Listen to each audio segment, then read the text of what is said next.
So good to have joining my main man, Michael Smith, my main man, DeAndre Jordan, world champion DeAndre Jordan. How's that sound, champ? Man, that sounds really, really good. Every time somebody tells me like, hey, what's up, champ? I'm like, wait, oh yeah, that's me, yeah. And I just get super excited just because, man, it's been a long time coming, and it still doesn't feel real in this moment. And but when you're reminded and you look at all the pictures and the videos, it's an amazing feeling. So you said it still doesn't feel real. So I guess it hasn't quite hit you yet. I mean, it hits me when I look at the videos and when I look at pictures. But when I'm back home now, and it's full daddy duty time, and I was able to like experience a few days of being a champ. But I definitely still feel it. But when you're with your teammates in the city that you play in, and it's just a different feeling and energy and vibe. But obviously I'm back home and it's that same love.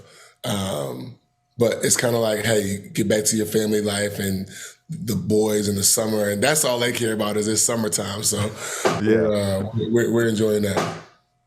So I know I've read where you visualized what it would be like to finally be a world champion. How does the feeling compare to what you imagined? Well, the first question I got from people like, "Are you gonna cry?" And I'm like, "No, like I don't think so." But when the time was running down, everything that I imagined I would experience or do or say, it was like a blank canvas. And obviously, when you think about the 15 years throughout my career, the times that I thought we would be champions in LA and other teams that I was on, and you just come up short, and you think about all the times where your heart was broken in the locker room, and then having to refocus and go back into the summer and start that grind all over again. I thought about all of those moments, and then I got extremely emotional with a couple other guys, and it was kind of like I was in shock. And then when the confetti came down and all of my teammates were cheering, you kind of like snap back into that moment of being here in the present, and it was an amazing feeling, man. Then when I saw my family and the fans, it was great. Like I know why that feeling is such a great feeling, and I'm lucky to have been a part of it.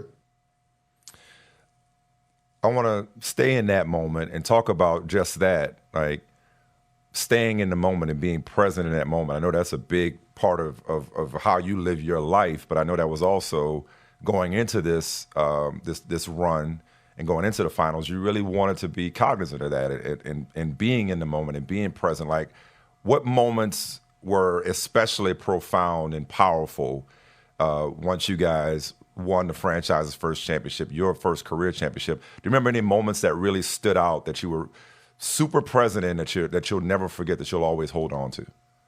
Man, well, obviously the game was back and forth throughout the entire 48 minutes. And then the last 2 minutes, it was kind of like, okay, whoever gets two stops in a row is going to win this game. And we got multiple stops. And then I remember looking over and I see a close friend of mine, Jeff Green. He just has his hand in his face looking at the ground. And I'm like, yo, like the game isn't over, But I think that he was kind of like on the same emotional roller coaster that I was. And I remember I kept standing, and I was like, rubbing my legs, and KCP tapped me and he's like, hey, stop doing that. You're making me nervous. And I was like, man, I'm nervous. I'm trying to calm myself down. And ultimately, like when it was 20, 25 seconds left and we knew, I've kind of felt that, hey, we're about to win this thing. I was in that moment, and my body just felt crazy. And I remember the smallest guy on the floor, which is another great friend of mine, Ish Smith, just gave me this big bear hug, almost as if he was like as strong as Steven Adams. And I'll never forget how hard he squeezed me, man.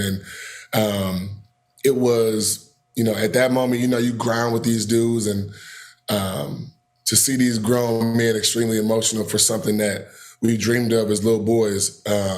It was a great feeling, and just being able to be in that moment with each guy, with the fans, so each of my family members, to see that and experience that, it was surreal, and it was great. I don't know if you knew this, but that moment was literally unprecedented in NBA history. Maybe you read this, maybe somebody told you this. I read this yesterday. You and Jeff Green are the first pair of teammates to each play 1,000 regular season games and win their first title together. So in other words, nobody had ever played as long as you two had and experienced the joy of winning a title for the first time together. Wow. So that was extra special.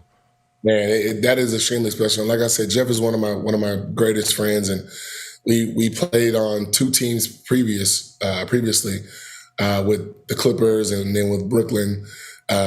So we've had times where we thought, hey, we're going to win a championship together, and just to finally do it for both of us. Jeff being in the league 16 years, and his journey obviously was a very long, tough one. But I feel like, guys like us, those veterans in the locker room, we've stuck with things throughout our careers that have made us stronger, and being able to, be the voice of calm and reason and motivation at times in that locker room. I feel like not only helped our team, but, it helped us. Yeah, and I definitely want to get into your role as a teammate, as a leader, as a mentor. But I want to ask, because I asked you, how does it feel compared to what you thought it would feel like? But you've referenced a couple of times the times, whether it's in LA or Brooklyn, where you thought you had a championship team and instead experienced disappointment. I guess the first part of that question would be, how much sweeter was it, given the disappointment that you had to endure throughout your 15-year career? Ooh, it was, man. Well, let me say this. It is very, very hard to win an NBA championship. I remember a really close coach that I had would tell us that, to win, you got to have skill. You got to be selfless. Everybody in your team has to be selfless, and you got to have a little bit of luck. And I never really understood that until now. Because I thought, hey, every team that has won it, they've been the most talented together team. And, looking at all of those moments that we've had throughout the course of the season, throughout the course of the postseason, I saw all three of those different things that he was talking about. But it's just, being a competitor in this league, you care so much about reaching your goal. And 30 teams at the beginning of training camp said we're competing for a championship. Whether or not all of those teams really believe that, whether or not they get to that point, that's everybody's goal. And, only 17 out of the 450 guys in this league are going to be able to feel those emotions and that happiness and that joy and be the last team standing on the floor every year.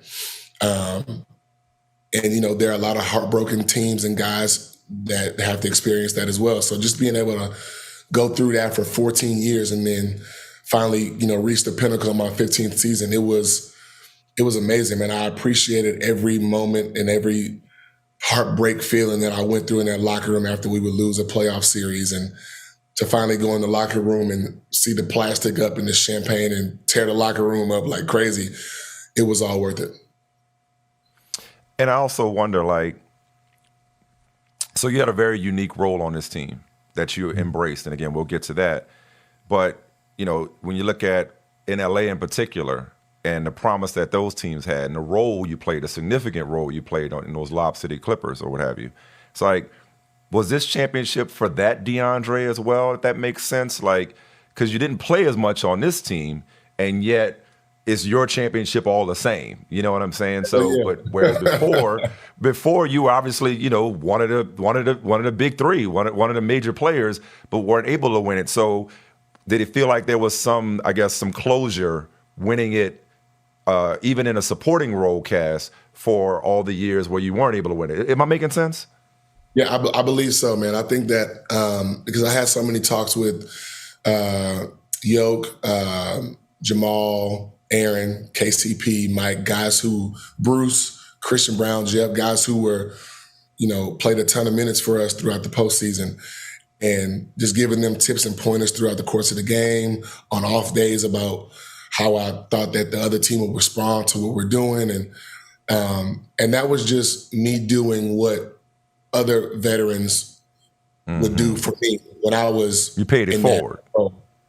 Yeah, and I think that those moments helped me when I was a younger player, because I would take advice from, Chauncey Billups. I would take advice from, Grant Hill, all types of these other veterans that we had on our teams, Caron Butler, that had played at the highest level. And I think that for all of those guys, for me being a young player, just being able to still contribute to the team and have an impact on the game is still huge. Well, I would actually like to ask you about one moment in particular. I think there was a timeout during Game 5 where you had a chat with Jamal Murray, I want to say. Does that ring a bell? And if so, what do you remember saying to him in that critical moment? And Jamal, I talk to Jamal quite a bit, but I just keep reminding him to keep his confidence up, man. Even if he isn't shooting the ball well, he's made a couple turnovers. I still love when he's aggressive, because I remind him that he's Jamal Murray, Yep. And I always tell him, like, hey, like, there's 3 words, like, remember who you are, And, he really takes that to heart. And, I think just to be able to have your teammates who have your back and have confidence in you, that's when we play at the highest level. It's one thing to have confidence in yourself, and we all have that, because we wouldn't have been here without that. However, when you know that I can look over to the bench, and if I'm shooting 4 for 17 or I got 6 turnovers, my guys are confident in me to make the right basketball play to help us win. And I think that just takes your talents and the team's talents to a different level. And when I told Jamal those things, he just looked at me and nodded. I was like, I got you. And, he made plays. He made plays for us continuously.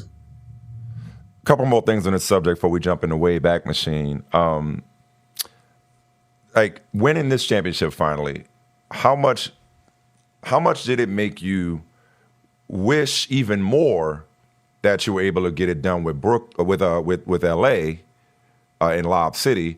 But at the same time, how much did it give you peace? Like, you just talked about how hard it is to do it. How much did it give you peace that, you know what, that's how it had to happen. That's just the break sometime, and all in due time, I got my championship. You know what I mean?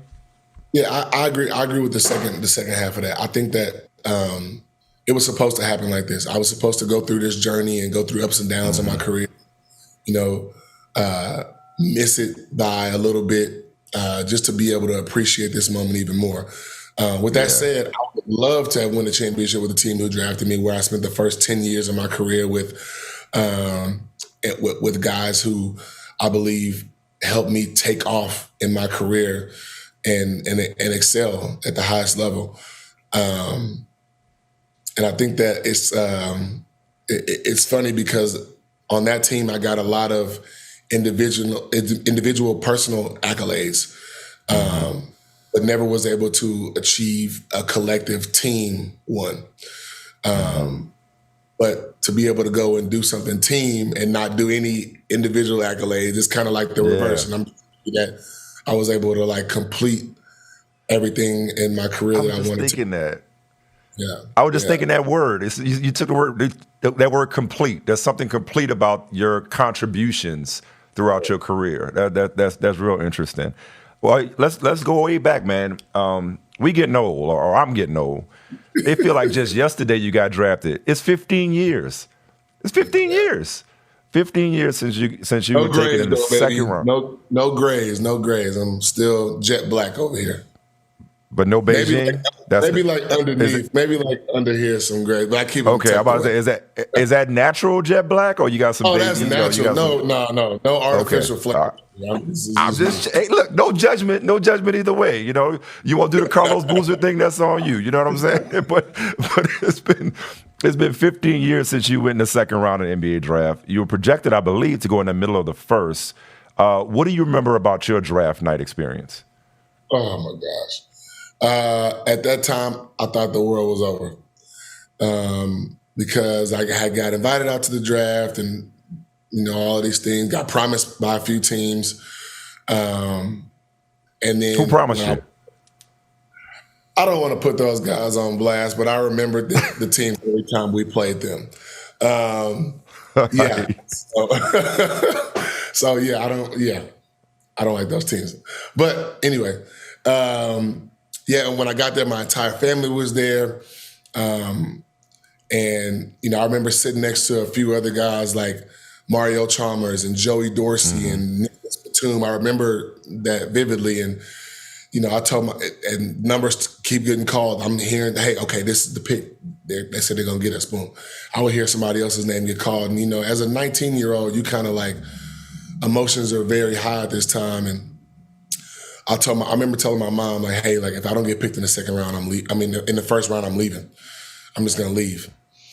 And I remember the 30th pick, I believe, was Boston Celtics. And I still give Doc, a hard time for this to this day. They took someone else. That's right. They took J.R. Giddens out of New Mexico. Yeah, I didn't want to say his name, but they took J.R. Giddens. And I was pissed about that. And I told Doc that I was pissed about that once he came over to coach the Clippers.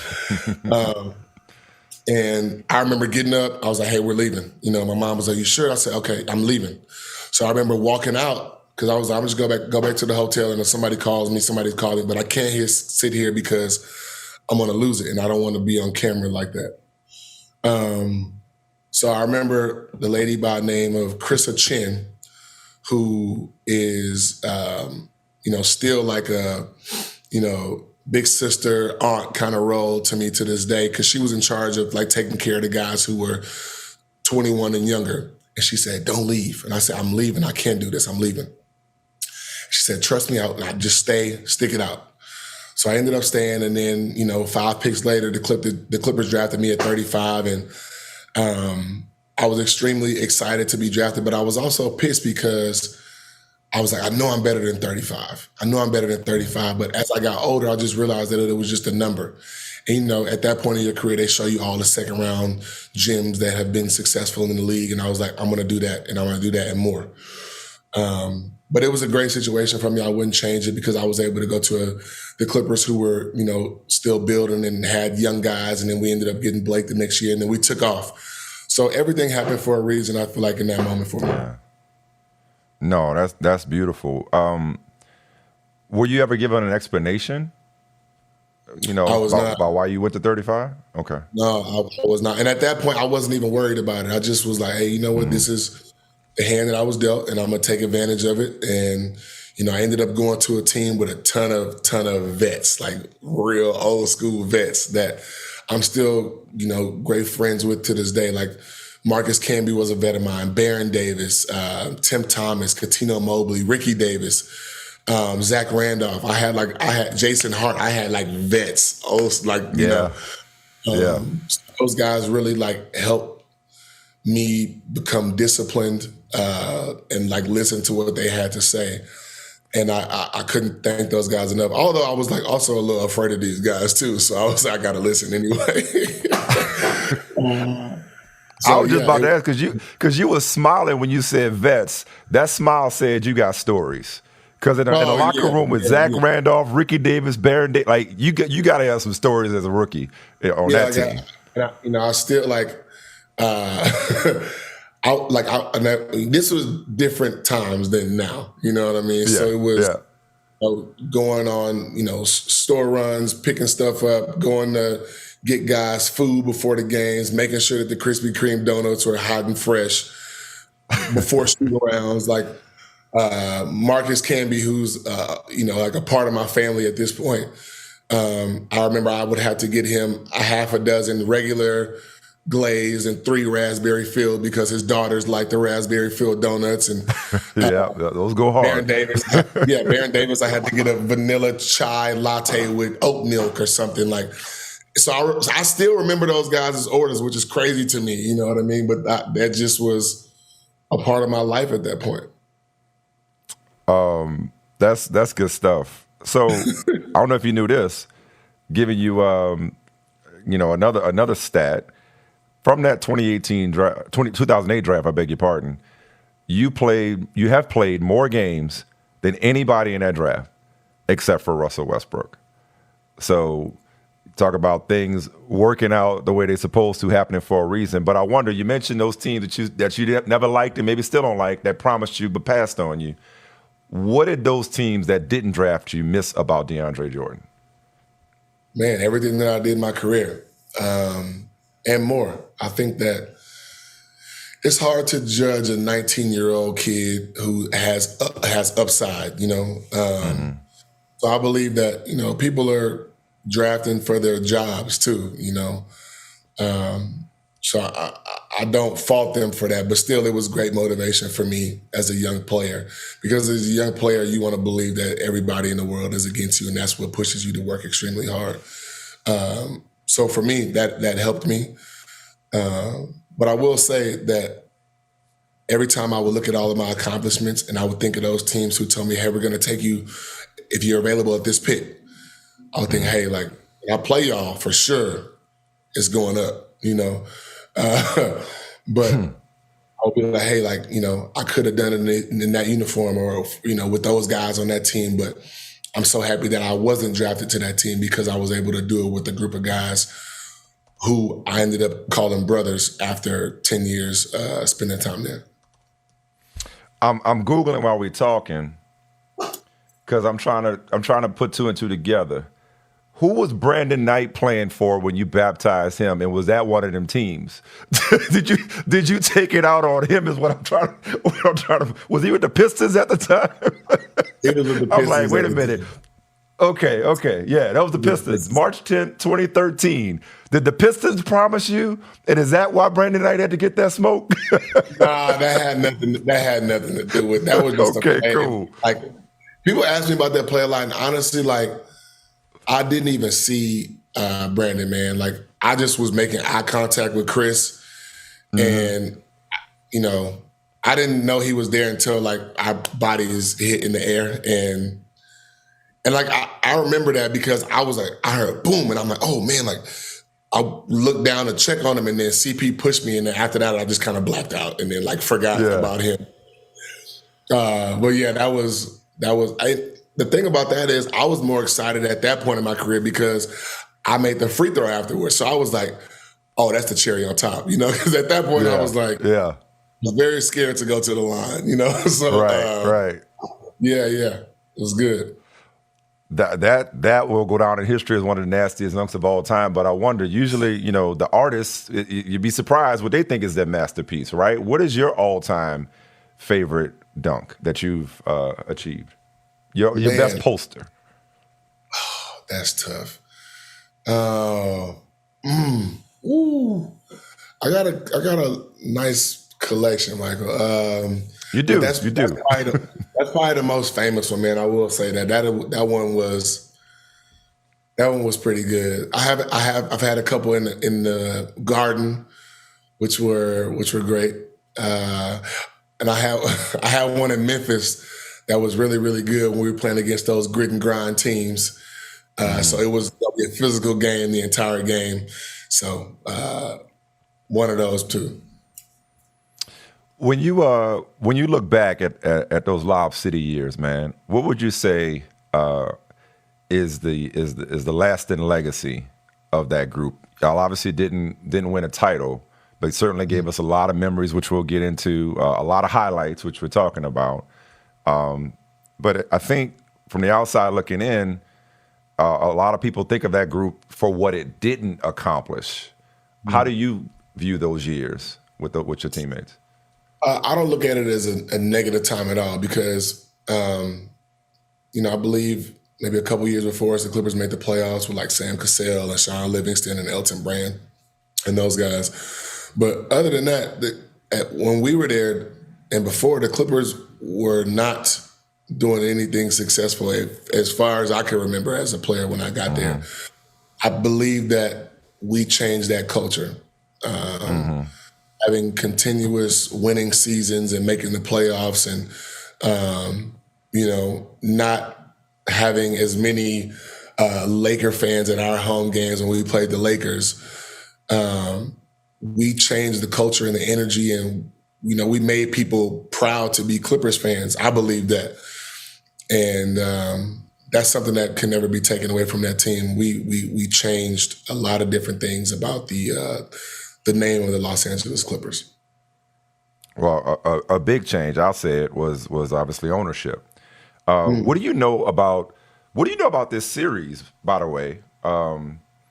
This Sterling Affairs TV miniseries that's coming out, and you know anything about it? Because we know the Lakers didn't like winning time, and obviously that's a completely different story. But they didn't like winning time. So what do you know about this the Sterling Affairs series? I know Lawrence Fishburne is playing Doc Rivers. Yeah, I was looking up who's playing you, and a gentleman by the name of Sheldon Bailey is playing DeAndre Jordan. I don't know if you're giving them any tips or what have you. What you know about this series coming out? Honestly, I know very little about the series. They told us that they were making a series, and I was kind of like, all right, well, I hope it isn't crazy. I wonder what they're going to say, But yeah. I think, I was laughing at the guys, like pictures. They had the comparison between all of us. That's to the extent that I know about the show.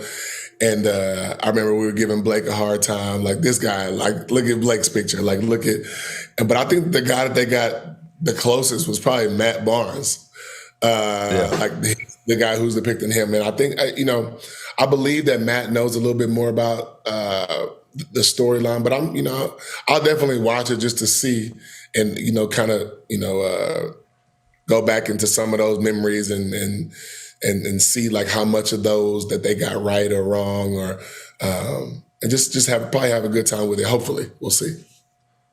You ever think back to the tapes and the fall and that whole Donald Sterling fallout? Yeah, that was insane, man. And it was during the middle of the playoffs, and we were playing the Golden State Warriors, who I think ended up winning the championship that year. I don't think it was that year. I don't was it think the following year, maybe. Yeah, I think so. I could be wrong. Yeah. Y'all played them a lot. Yeah, we played them a ton. And I think that Doc had told us the night before, like, hey, like there's gonna be some tapes that come out about Sterling, some recordings he's on the phone or something, and we're like, okay, like he probably just saying some crazy stuff, like nothing that, we were gonna be affected by, But the next morning before we had our breakfast meeting to go to shoot around, I remember our team group chats going crazy about what was happening, and like we're like, well, send the link. So we all are listening to it, and immediately I'm like, oh, I'm not playing. I can't play for this guy,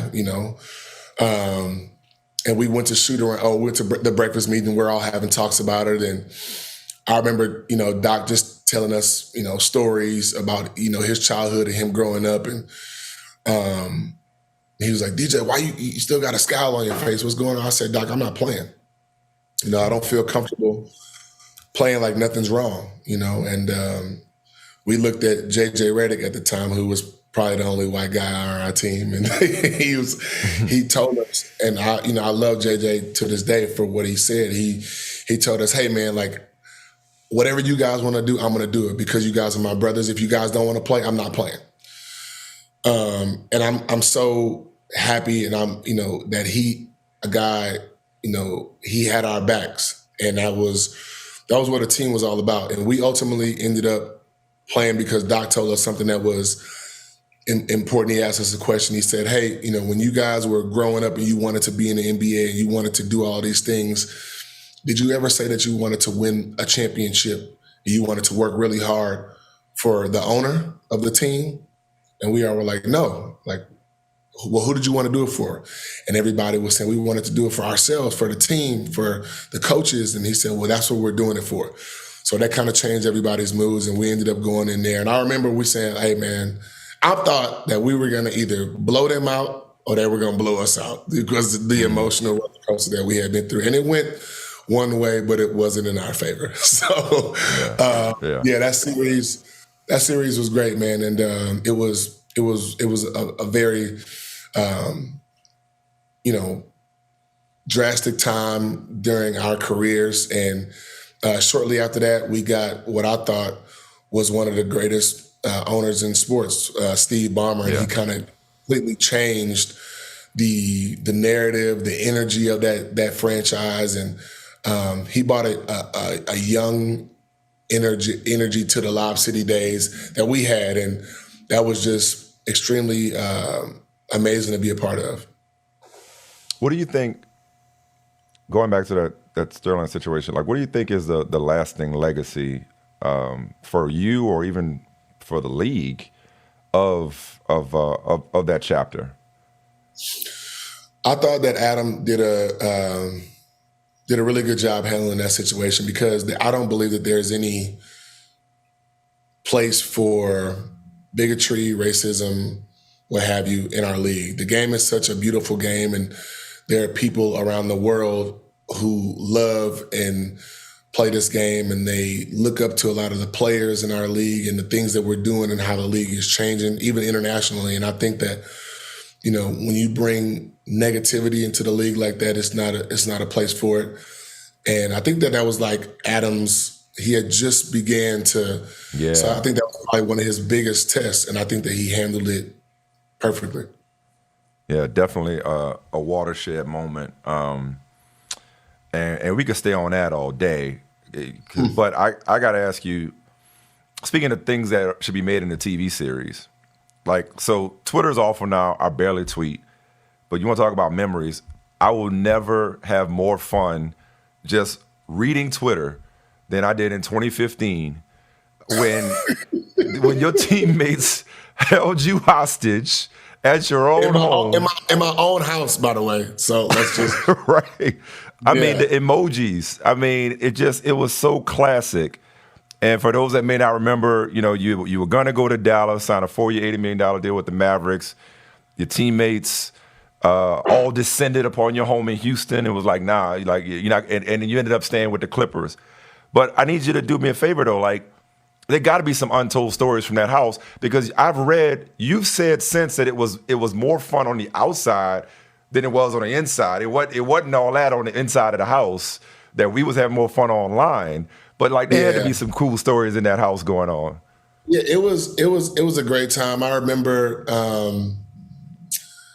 because I once I verbally committed to Dallas and I told them I was going, I talked to a couple of my teammates and told them, I was like, hey man, like, I think I'm going to do this. But I hadn't talked to Doc. And Doc and I, you know, he called me. I think it was maybe like a Saturday. And I remember I was in the room with my brothers and I showed them the phone. I'm like, it's Doc.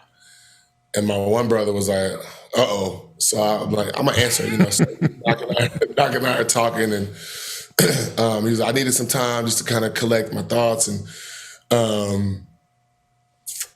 he was like, hey, I'm happy for you, but I still think that we have unfinished business, you know, here with the Clippers. And I said, Doc, you know, I love the Clippers. This is home for me. However, you know, we just haven't been able to get over that hump. And I wanted to try something new. Mm-hmm. And he said, I believe you, man, but and I'm happy for you if you still decide to go. And in my head, I'm like, still decide to go? You know, like I told him I was going, you know. So he's like, I still think we have unfinished business here, man. And if you were to change your mind, like, we would have your back. Everybody would have your back. And I was like, Doc, man, I can't change my mind, can I? Like, I can't do that. And he's like, well, one thing, give me an hour and I'll call you right back. I said, okay, cool. So maybe like 15, 20 minutes later, I get a call from Blake, and he's like, hey, what's going on? I'm like, I don't know. What you mean? He's like, well, Doc just called me and we all headed down to Houston. And I was like, whoa, what? Like, what are you talking about? Like, I didn't tell y'all to come down here, you know? So ultimately, like, everybody came down. JJ Redick drove up from Austin because he was living there at the time.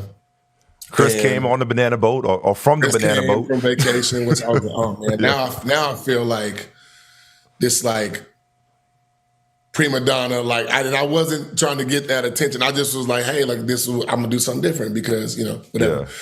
And I told my mom, I was like, hey, I think, the team is coming down, and she was like, what? But you told them people in Dallas that you're going to Dallas? I said, I know. And she said, are you having second thoughts? And I was like, well, kind of now. And she said, DeAndre, them people in Dallas going to kill you. So, and I was like, oh my goodness. So they ended up coming down, and we all had like this big conversation, and a lot of things were like laid on the table about, us as players, franchise, how things were going, and what we wanted to see that was different. And ultimately, I think that it was the best thing for us as players, because we were very honest with each other about things that we liked, things that we didn't like, things that we expected out of each other. And it was great. And I remember Paul Pierce was there, who I had never met before, besides like on the floor. Because remember, he put the clip art rocket emoji. He messed it up in true Paul Pierce fashion. He ain't know how to do emojis. Blake ended up putting the chair in front of my front door of my house. And took a picture. And I'll never forget this. I'm seeing everybody, after we had these conversations, and JJ walks away. He said, hey, like, we're good here. Like, you're staying? And I'm like, yeah, I'm staying. He goes, okay, so can I leave? I like to get back to my family. And I'm like, all right, cool. Like, go ahead. So JJ drives back to Austin, which is like a 2-hour drive from Houston. And like, okay, cool. So I'm dapping everybody up, like waiting on them to leave. And then Paul Pierce and Armand Hill go outside to my backyard. And I'm like, well, why are they going outside? Like, I'm trying to get everybody out of my house, Right. Paul is like, oh, Doc not leaving till you sign. So I was like, okay, so we had to wait until 11 o'clock Houston time, which was midnight East Coast time, before I could sign. So we ended up ordering a ton of food and hanging out there. And that's when the emoji battle was going crazy. And I remember JJ told us a couple of weeks later that he was so busy, kids don't do this at home, looking at Twitter while he was driving back to Austin, that he missed his exit and ended up an hour away from his house because he was so busy, like, checking his feed. But I really thank Doc for that moment, because, and I've apologized to Dallas a ton of times, because I did feel like, deep down I was happy that I ended up staying with the Clippers, because we did more things with that franchise. I accomplished more things individually with that franchise, and got to, do 10 years with that franchise. And I couldn't thank Doc and Steve Ballmer and my teammates enough for that. Did they show you, because the talk, as I recall, correct me if I'm wrong, but the talk, as I recall, was that, you were, not just that you want to try something new, but you were just kind of fed up, like whether it was just Chris Paul's leadership style or just the relationship, like you were just, ready to be done with them. Did they show you a different side of them, or was there a different, was something unlocked in a relationship during that episode that wasn't previously there? Like how were they able to convince you to stay? Now, I think that, like I said, we were very honest and open with each other. I think that it was conversations that needed to be had between, us three, between us and Doc, between us and Ballmer. But it was like, what was said that needed to be said? Like, what was the thing that just like, that really turned it? I think when you're younger, you kind of keep a lot of things to yourself, or you talk in cliques, But when you get older, it's like, hey, if I have a problem with something, I'm going to go straight to this person and be like, hey, I don't like this. You may not feel that it's affecting me in a certain way, but I'm not cool with this. So, like, let's find out a better way to communicate with each other. Or I expect this out of you if you expect this out of me. And I feel like at that point in my career, that's when I was being at my most honest, because I'm very fun loving and I like to have a good time.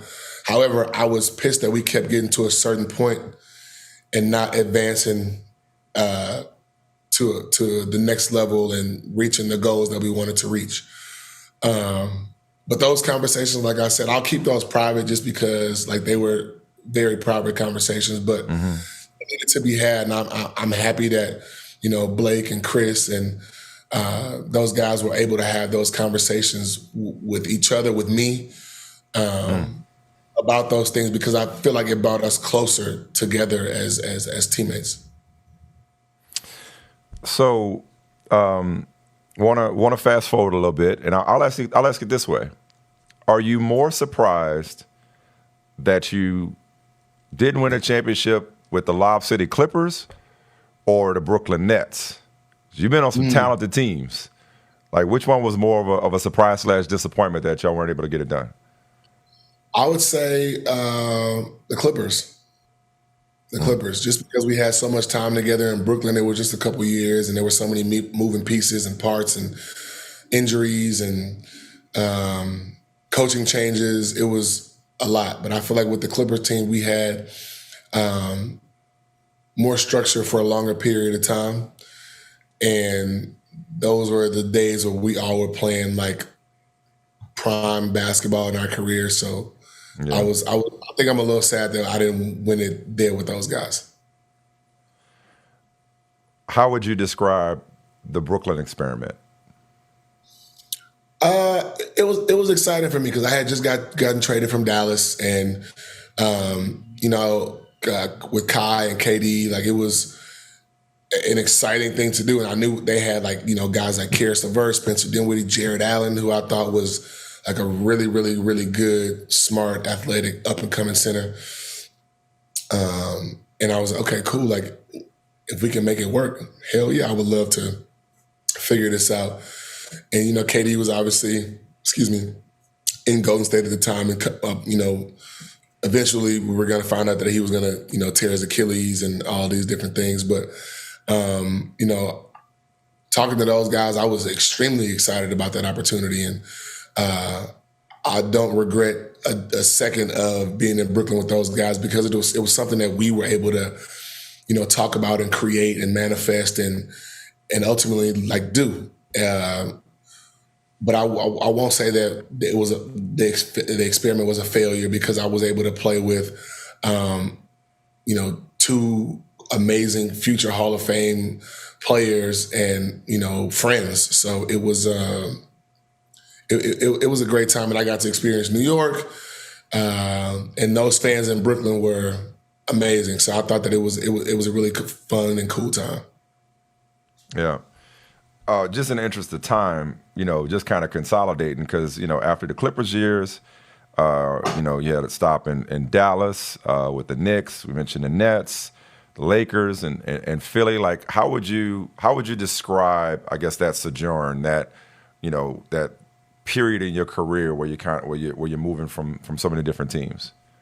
That was very tough for me because being a guy who was with a team for 10 years, I thought I was going to be with that team forever at that point in my career, and I love the Clippers. I think that it made me respect and understand guys' situations who were on one-year deals for the most part of their careers, having to uproot their families, uproot their kids from places. Moving furniture, moving in general is hard in general. But it made me appreciate my teammates who were on one-year deals and things like that.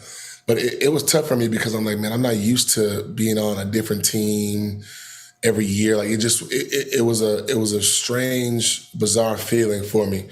But the teams that I was on, like I had familiarity with Doc when I went to Philly, so that was fine.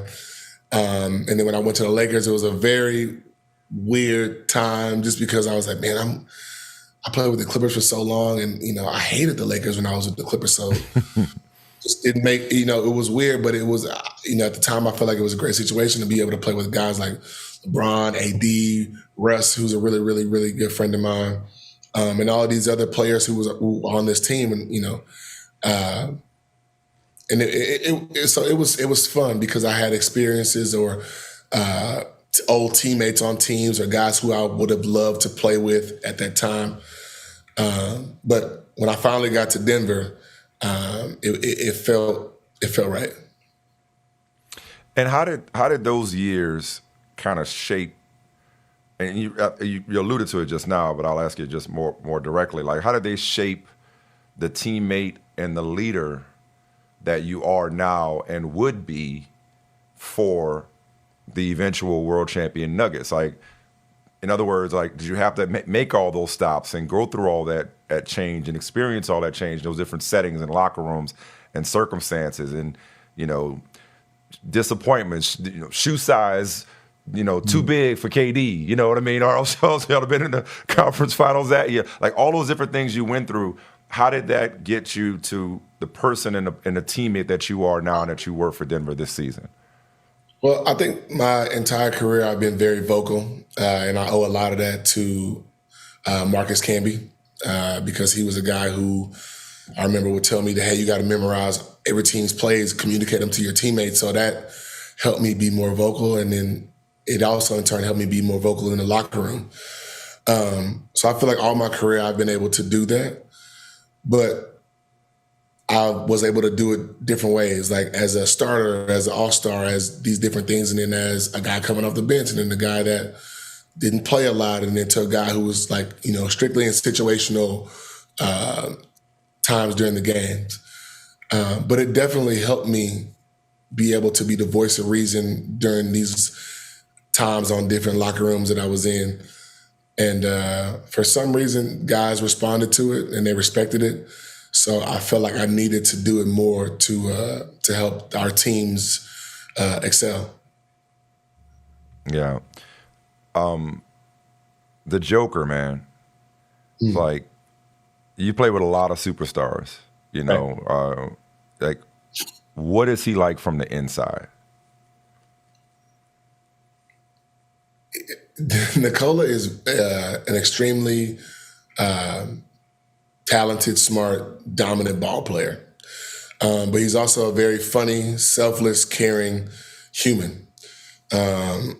He is like one of the most selfless and low maintenance superstars that I've ever been around. And it's crazy to think about that because the accomplishments and the things that he's done in our league, it's amazing that he's like, oh, I don't care whatever you guys want to do. I'm not picky, blah, blah, blah, And it's just fun to be around. And when the best player on your team is like that, everybody else, there can be no room for selfishness on a team Ego. where guys are bigger than the team. And it's different because I think we all have to keep a little bit of our egos because that's what got us here and that's what keeps us competitive. But ego to where you think that you're bigger than the team, that's not anywhere on that team because I think it starts with him. So when you look at you play with LeBron, AD, KD, Harden, CP3, Blake, all these different people, what does Nikola have in common with them and what sets him apart from them?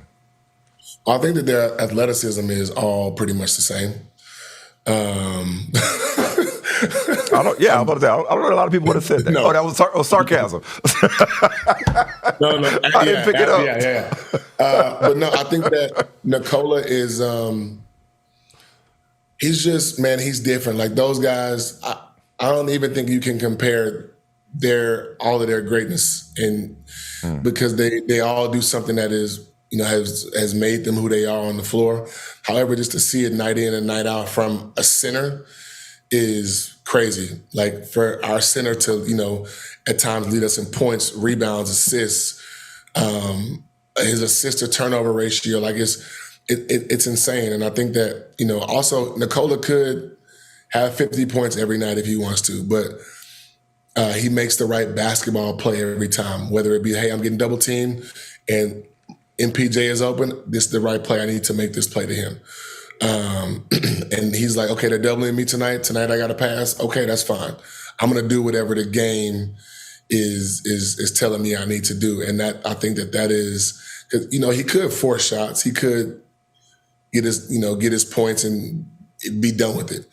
But I think that him wanting everybody else to succeed and our team win at the end of the day, and he kind of has a brother, I don't care, I just want to win attitude. I think that is that's great, man. That's rare.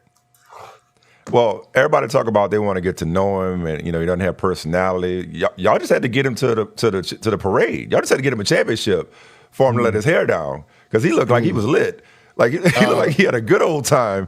Hey, Nikola is a fun guy to be around, man. He's extremely funny. He got jokes.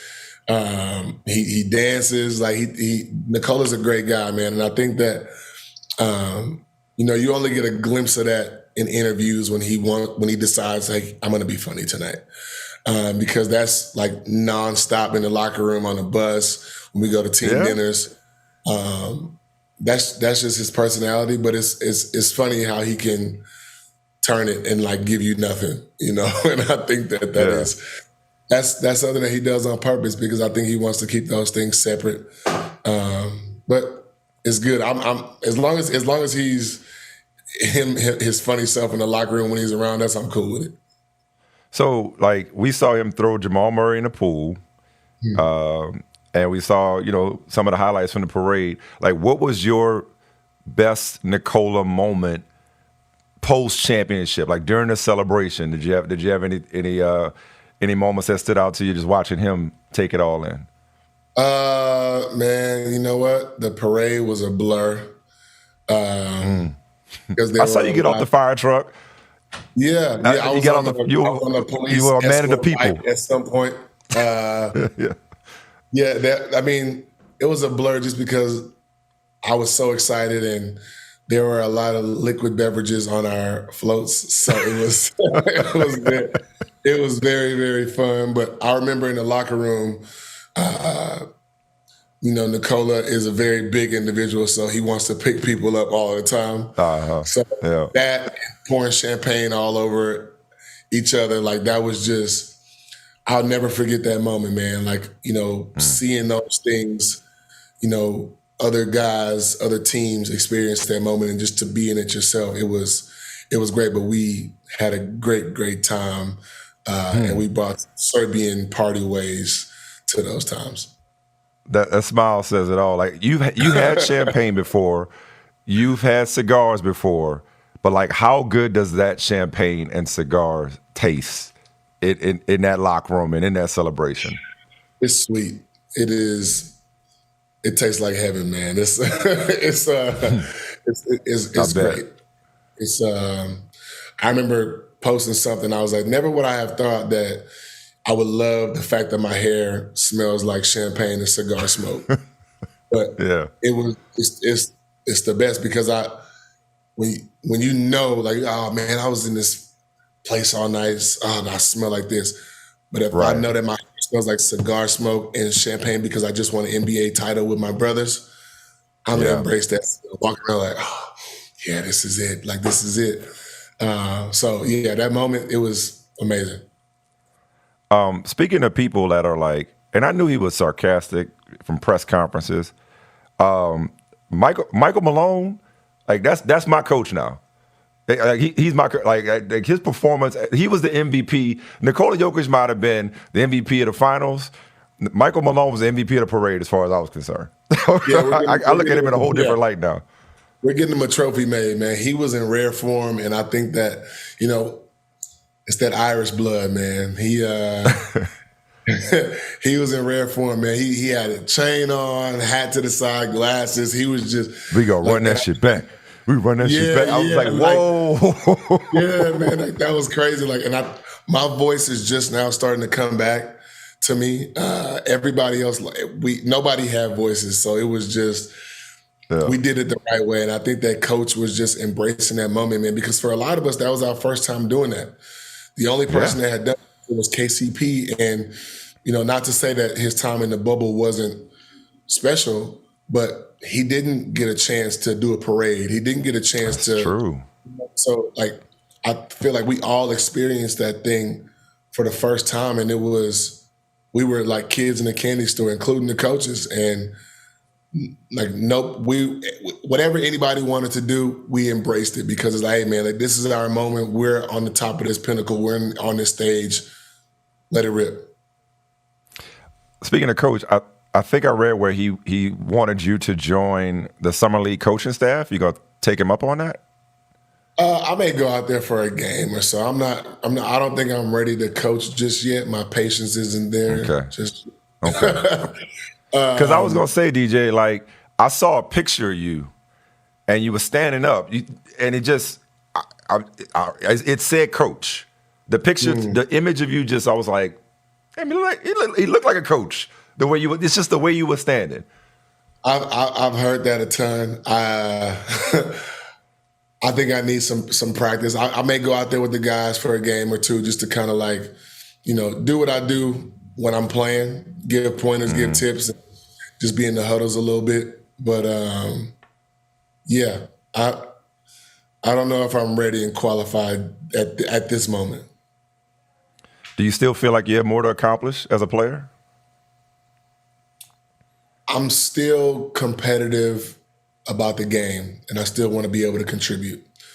And who wouldn't want to continue to play this game that we're playing? It's amazing. So I'm just taking it a day at a time right now. Staying in the moment. And on that, I do want to end on just on a personal note. Like I've enjoyed reading about just your spiritual journey when it comes to Buddhism and how often and frequently you meditate. I want to ask you specifically about how your Brown University Contemplative Studies program is going. It's going well. I'm not taking summer school at the moment for obvious reasons because I'm going to be celebrating all summer. But it's going well, man. It's going well, man. I joined the program back in 2020. I'm obviously not taking a full course load because of my regular 9-to-5 job won't allow me to do that but I'm still taking courses. I'm learning from some of the smartest and greatest professors in the world and learning from a lot of my peers. My classmates are amazing. A lot of them have, congratulated me on my success. A few of them have come up to games. So Brown has been nothing short of amazing for me for the time that I've been there. It's a true community, and I'm very happy to have been accepted, and I'm learning a ton at the moment. And I'm excited to learn, but I'm also excited for the day that I accomplish my goal and graduate. And we went through your professional journey. Where is DeAndre Jordan on his personal, mental, spiritual journey? Man, I've been at peace for a long time, but I think that I think that's why they call it a practice, because you're forever working on it. And I take that highly. I think that it helps with on-court issues, the roller coasters and emotions of our game, the stressors of life. Having two boys, who are running around all the time. And I think that it's important to just kind of pause and take a second just to have a second. And that is something that has helped me over the last 8 years or so throughout my life and my journey. Yeah. And what you got on for this? You say you're celebrating all summer. What's the plan?